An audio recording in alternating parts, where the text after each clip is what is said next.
Sistema endócrino. Considerações gerais. O sistema endócrino promove a homeostase do organismo juntamente com o sistema nervoso.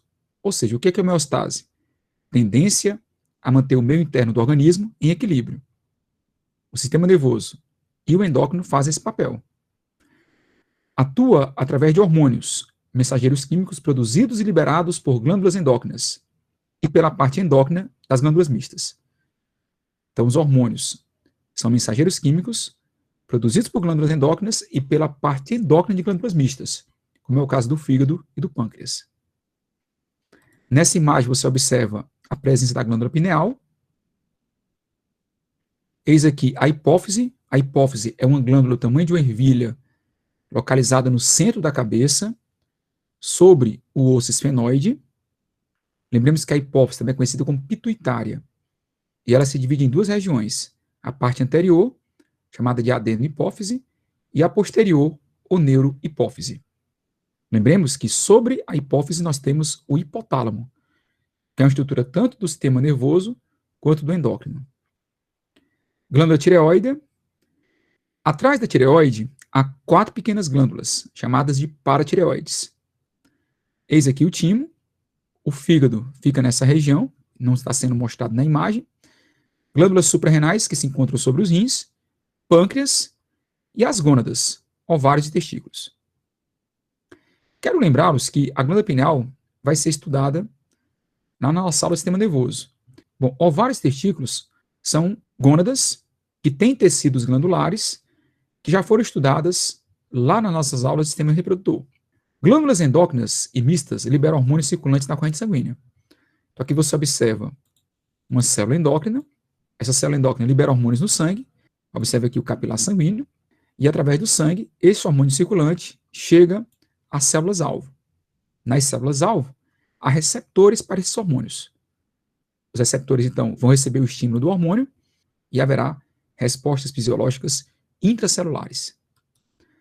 Quero chamar a atenção de vocês que, além dos hormônios circulantes, ou seja, hormônios que circulam pela corrente sanguínea, há também os hormônios locais. Então, células diversas também liberam hormônios locais, podendo ser parácrinos ou autócrinos. O que seria isso?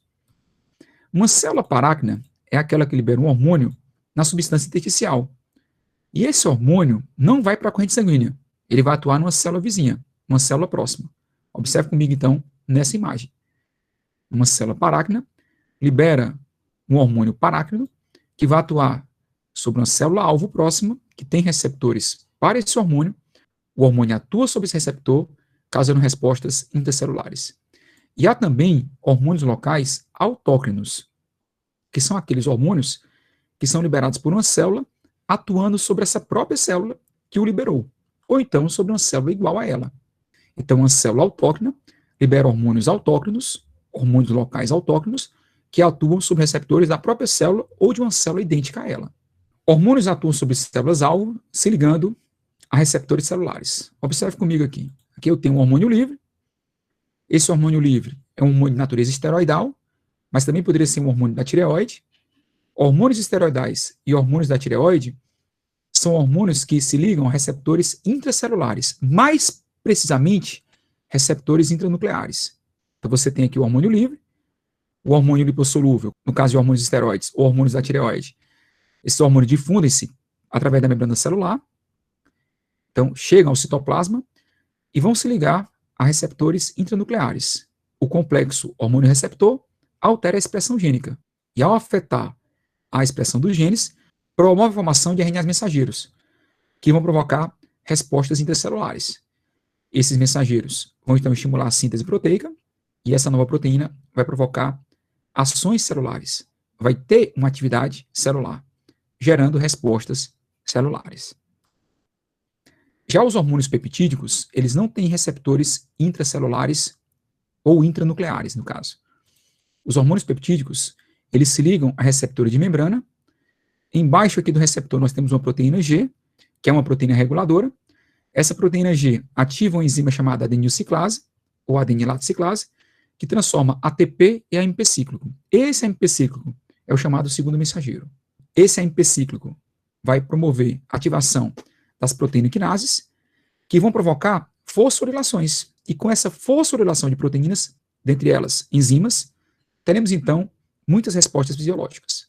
Então veja que no caso aqui de um hormônio peptídico, ele se liga a um receptor de membrana. E através da proteína G, que ativa a adenilciclase, ele produz um AMP cíclico que vai levar à ativação das proteínas quinases, que fosforilam proteínas, levando então a respostas celulares. Então é diferente da ação do hormônio anterior, que é um hormônio que atua sobre receptores intranucleares, causando então alteração da expressão gênica. Bom, bora falar aqui um pouco sobre o que é feedback negativo e feedback positivo. Então, primeiramente, bora falar do feedback negativo. Então, feedback é um sistema de controle entre glândulas.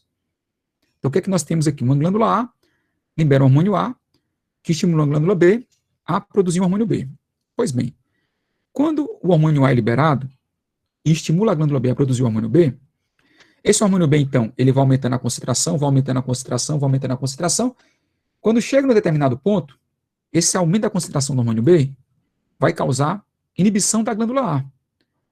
E com essa inibição da glândula A, teremos redução da produção do hormônio A. E com essa redução do hormônio A, haverá uma redução do estímulo sobre a glândula B, levando então a redução da produção do hormônio B.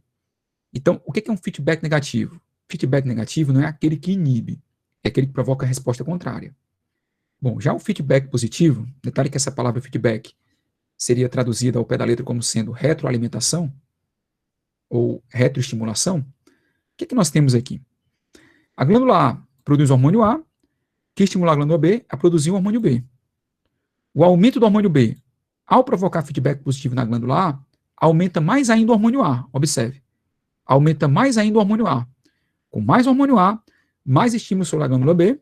E quanto mais estímulo sobre a glândula B, mais liberação do hormônio B.